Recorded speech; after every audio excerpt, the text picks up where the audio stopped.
Hi everyone. Today I'm going to talk about a paper titled MUZZ, Thread-Aware Gray Box Fuzzing, Effective Bug Hunting in Multithreaded Programs. This research comes out of a collaboration between several universities, including Nanyang Technological University and Baidu Security. It specifically focuses on one of the most frustrating and technologically difficult areas of software security, finding vulnerabilities in multithreaded programs. This paper was a major highlight of the 29th USNICS Security Symposium in 2020, where it was recognized for addressing the massive scalability gaps we currently face in concurrency testing of multi-threaded programs. In the world of software development, we have these things called Heisenbergs. You've probably encountered them, and they are bugs that seem to vanish the moment you try to observe them or run a debugger. Why does this happen? Usually it's because the bug is timing dependent. It only triggers when thread A beats thread B to a specific memory address by a fraction of a millisecond, or vice versa. If you run the program again, the OS scheduler changes the timing, and the bug disappears. These bugs are rare, dangerous, and until this paper, they were incredibly hard to find using standard automated tools. Databases are a perfect example of this. They create a non-deterministic winner for a memory access, which can lead to unpredictable crashes or worse, exploitable security holes. So modern security needs a way to force these hidden states to surface so that way we can find them and then fix them in our code. Now, you've probably heard of AFL, or American Fuzzy Lop. It is currently the industry gold standard for gray box fuzzing. AFL is brilliant at finding bugs in the single-threaded programs because it tracks code coverage using a bitmap. But here's the problem. AFL is functionally blind to thread interleaving. Think of it like a professional kitchen. AFL checks if you use the stove, the knife, and the blender, but it doesn't care if two different chefs, try to grab the same knife at the same exact time. To AFL, as long as the tools were used, the execution looks exactly the same, even if one resulted in a total failure in program execution. AFL's feedback mechanism ignores thread identity, which means it misses thousands of potential race states that could be lurking in your code, being a problem later down the line. There is the missing dimension in modern security testing.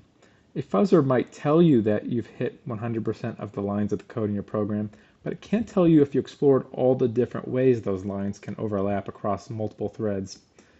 In a multi-thread environment, traditional code coverage is a hollow metric. So it's really a false sense of security. We need a fuzzer that understands interleaving states rather just than code blocks and code coverage. Without this interleaving context, a fuzzer will often stop exploring just as it reaches the most interesting and dangerous concurrent code segments, simply because it thinks it has already been there based on the standard code coverage. So, how do we fix this blind spot? That brings us to Act 2. I'm going to walk you through how the authors of MUZZ actually built a brain for the fuzzer that understands multithreading. We are going to look at how they used LLVM-based instrumentation to move beyond simple branch coverage into thread-aware state tracking. This isn't just a small patch for AFL, it's really a fundamental shift in how we collect feedback from a running program. So when taking a look at really the high-level architecture of MUZZ, MUZZ really isn't just a single tool, it's a full-fledged pipeline. It begins with a static analysis phase to find the danger zones in the source code. Then it instruments the program with 3 unique types of sensors. Finally, it enters a dynamic fuzzing loop, where it actually interferes with the operating system scheduler to force bugs to happen. This architecture is built to be modular and scalable, which allowed the researchers to work on massive projects like Imagic, an image processing tool, with over 600 lines of code that handles complex imaging processing across dozens of threads. Just looking at it, there's a static component which identifies these suspicious scopes and thread-related events. Then the instrumentation injects sensors for coverage, context, and scheduling. And the dynamic loop involves seed selection and priority shuffling execution. So look at the status analysis of suspicious scopes. The first step in the MUZZ process is identifying what the author calls these suspicious interleaving scopes. And we don't want to monitor every single line of code because the performance overhead would make the fuzzer way too slow to be useful. Instead, MUZZ uses static analysis to find hotspots, places where multiple threads are touching shared variables. Now, if those variables aren't protected by mutex, lock, or semaphore, it's going to be a major red flag that there could be a bug or problem here. So by narrowing the focus specifically to these suspicious scope regions, the researchers found that they could catch deep concurrency bugs while maintaining a very low runtime overhead, typically around 15%. Now, this target approach prevents instrumentation explosion that typically occurs when trying to monitor concurrent programs, keeping the execution speed high. By focusing on these high-risk zones, MUZZ effectively ignores billions of safe instructions that really have no impact on the thread safety, allowing for millions more executions possible and a lot more efficient program and a lot faster running speeds too. So to essentially find these scopes in these areas where there could be a problem, the analysis looks for really three specific criteria. First, forks and joins, basically the birth and death of these threads. Second, synchronization sites where the program tries to use locks using APIs like pthread and C or OpenMP. And third, shared accesses where global variables are being modified by different threads simultaneously, potentially causing things like data races. By focusing on these three conditions, MUZZ ensures it is essentially spying on the parts of the code most likely to break under pressure, rather than wasting time on localized thread-safe variables. These conditions are used to build a thread-aware interprocedural control flow graph, or ICFG, which essentially serves as a high-resolution map for the fuzzer to navigate the concurrent landscape of the program. Without this, the fuzzer would be wandering around aimlessly through the single-thread parts of the code, never reaching really the complex interactions that actually hide vulnerabilities, so wasting computation time and making this whole process a lot slower, computationally expensive than it has to be. I'm going to move on to where the spy strategy of MUZZ comes into play. This is essentially where the thread-aware part gets kind of technical. Now, standard AFL instruments every block of code with a single sensor at the very beginning of the block. MUZZ, however, uses a stratified approach that is much more granular. So in a normal safe code, it stays lightweight to save speed, only tracking the basic block entries.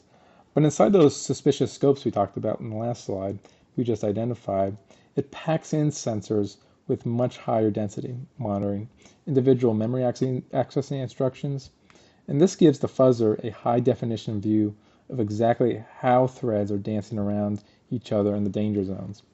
This strategy called MNs specifically instruments memory accessing instructions with a probability based on the cyclomatic complexity of the function, ensuring that the most really convoluted parts and logically complex code gets the most scrutiny, while the simpler code remains fast because there likely isn't going to be an error there.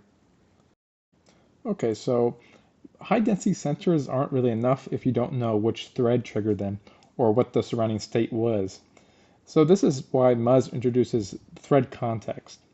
Think of it about this way. So hitting a line of code in thread 1 is a fundamentally different execution state than hitting the same line in thread 2. So MUZZ records the thread ID and the surrounding synchronization events as part of the coverage feedback. So this allows the fuzzer to realize, hey, I just found a new interleaving path here. So even if the code path itself is one it has seen 1,000 times before in a single thread run, this creates essentially a context signature. So based on the sampling threads, APIs like locks and joins, distinguishing between different schedules that look identical to every other fuzzer on the market. So by capturing this signature, MUZZ can preserve seed stacks for the deep concurrency logic that would otherwise be discarded as redundant, maybe in an AFL fuzzer. So the whole main point is the fuzzers are trying to break the program. And one of the ways this is going to happen is the most innovative part of the paper, actually.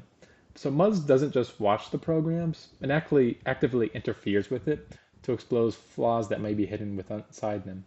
And most of the time, your operating system tries to be fair to threads, balancing their work to ensure smooth performance.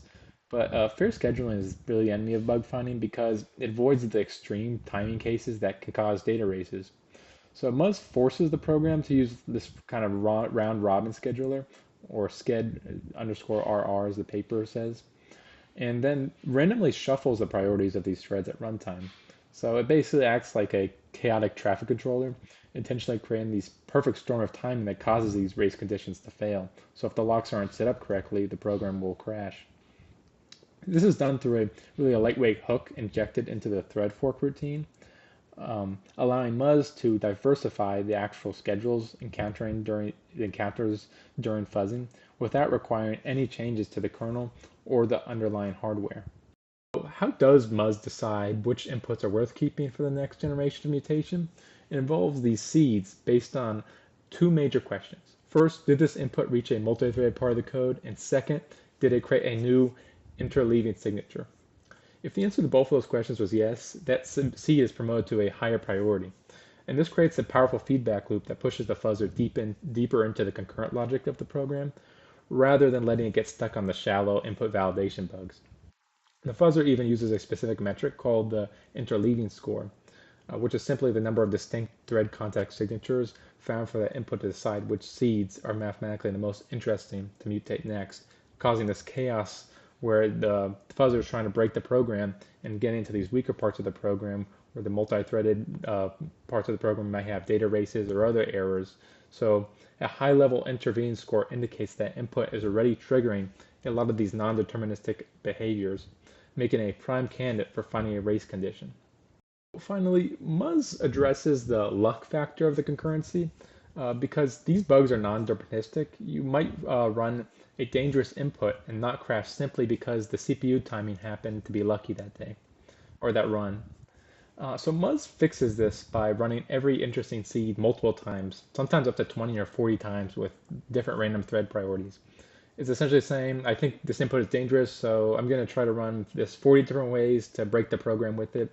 And if it doesn't, that means maybe it's not as dangerous as I thought, but at least this many opportunities gives it a chance to see if it can find a bug in the program. And this repeated execution is a calculated trade-off because it takes more time per seed, but it significantly increases the probability of triggering those rare, elusive data races that standard testing always misses. By adjusting the number of repetitions based on the number of interleaving score, MUZZ ensures it spends more time on the inputs that may have the highest potential to fail. Moving on, now let's talk about really the real-world results. Does all this technical complexity actually translate to finding bugs in the software we use every day? So the authors of the paper put MUZZ to the test against 12 programs with real-world benchmarks to see if it could outperform the current state of the fuzzers like AFL. Really put MUZZ to the test, and they chose really 12 massive projects, which you can see right here in the table. This includes things like ImageMagick, this massive 19 megabyte image processor, and libvpx, which powers the video you watch on the web every day. So these are not just like programs that were created just to test MUZZ on, but they're actually highly optimized programs that, some of them have over 1.12 million instructions, totaling all programs together. So if you look at the command line options column, you'll see enforce exactly 4 threads from most tests to ensure a high concurrency environment where thread collisions were most likely to occur. They also tested both native pthread and OpenMP libraries, proving that MUZZ's thread-aware approach works across different programming models and industrial standards. But really the question was, how much better does MUZZ perform over the other industry fuzzers? So we were actually able to look at some of the test cases they ran, and if you look at this table, looking specifically at the PBZip2-D program, which is the compression and decompression application, you look at the standard AFL fuzzer, only found 68 multi-threaded seeds.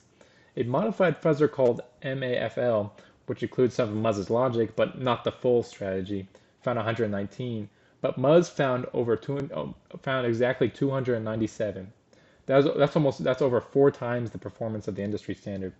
And this proves that the thread awareness structure allows the fuzzer to essentially spend its time in the concurrent guts of the application rather than just spinning its wheels in the set of the code or single-threaded initialization logic.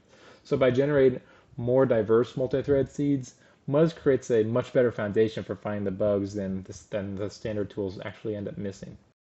So finding vulnerabilities, but seeds are just really just a means to an end. The real goal is finding bugs that crash systems. So MUZZ found a total of 27 new bugs across these projects, including 8 classified as concurrency vulnerabilities. So these are critical because a hacker could potentially exploit them to run malicious code or steal information. These weren't just simple crashes, they were like really deep security holes, like heap buffer flows and double freeze that could have survived for years in um, software that is fuzzed daily by tools like AFL. This is a definitive proof that being thread blind is a major security risk for modern software development. So as MUZZ was able to uncover vulnerabilities in the latest versions of these well-hardened projects. So this really isn't just an academic exercise with theoretical results. The authors were actually awarded 4 CV IDs because of this study, including from ImageMagick and one for LibVPX. One of the most significant was in ImageMagick, where a race condition could lead to a buffer overflow. Specifically, CVA 2018-14560 was discovered because MUZZ identified a data race and how ImageMagick handled shared caches across multiple threads.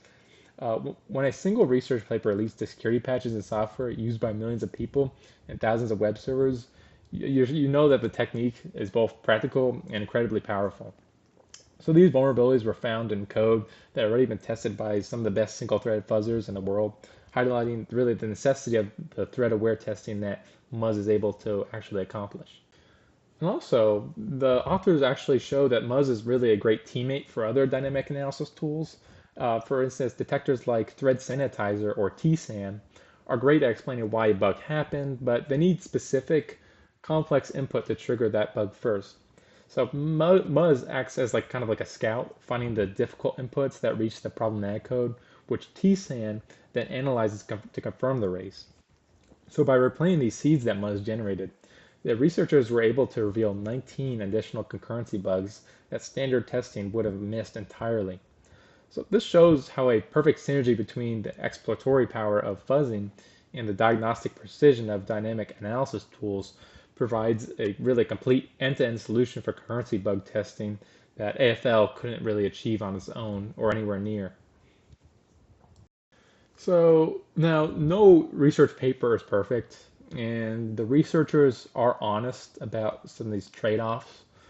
So MUZZ's static analysis is lightweight, which means it's fast, but it can also be noisy, meaning it might instrument code that isn't actually dangerous, leading to some unnecessary overhead. Also, because it relies on timing interventions through the OS scheduler, the results can vary depending on the specific CPU hardware or system load you are using during the test. But for a first of its kind thread-aware fuzzer, these are very acceptable trade-offs. The authors mention that refining the precision of these suspicious scope in the future, perhaps by using symbolic execution, could even further reduce the performance overhead and really make the tool more efficient overall. So maybe in the future work, smarter selection, using symbolic execution to refine scope identification, but also operating system integration, so shifting schedule intervention from user space to kernel space for deeper control too would be good. Some of the other flaws would be maybe a hardware bias, so timing-based scheduling intervention can vary across different CPU architecture and OS types. So to wrap everything up, MUZZ proves that we don't need to be afraid of multi-threaded code, but we do have to be significantly smarter about how we test it. The fundamental takeaway from this research is that code coverage is really a deceptive metric for concurrent systems, so if you want to find the security vulnerabilities of the future, you can't just fuzz your code. You have to fuzz the interleavings. We've seen that the discovery of critical zero-day vulnerabilities in libvx and magic image wasn't really a matter of luck. It was really a result of systematic approach that combined really static hotspot identification with dynamic schedule intervention. When you think back to the chaotic kitchen analogy I mentioned from the start, we moved from just watching to see if the chef touches stove to actively managing the traffic in the kitchen to ensure that we don't crash into each other and nobody's using the same tool at the same time. No two different people are using the same tools at the same time, preventing like looking for data races and other thread concurrency bugs. So MUZZ provides really the first practical, scalable roadmap for this really new era of thread-aware gray box fuzzing. It shows that by capturing thread identity in the surrounding context, we can distinguish between stable executions and those that are on the verge of a race condition. This work paves the way into a whole new generation of security tools that look at software as a dynamic, moving system rather than just a static list of blocks and code coverage. As our hardware continues to move toward more and more cores, the ideas presented in this paper will only become more vital. Secure code in 2026 and beyond really requires us to embrace this complexity rather than just hiding from it. And I hope this presentation gave you a clear understanding of why threat awareness is the missing link in really modern software security. Thank you for your time today, and I hope you all have a good day. Bye.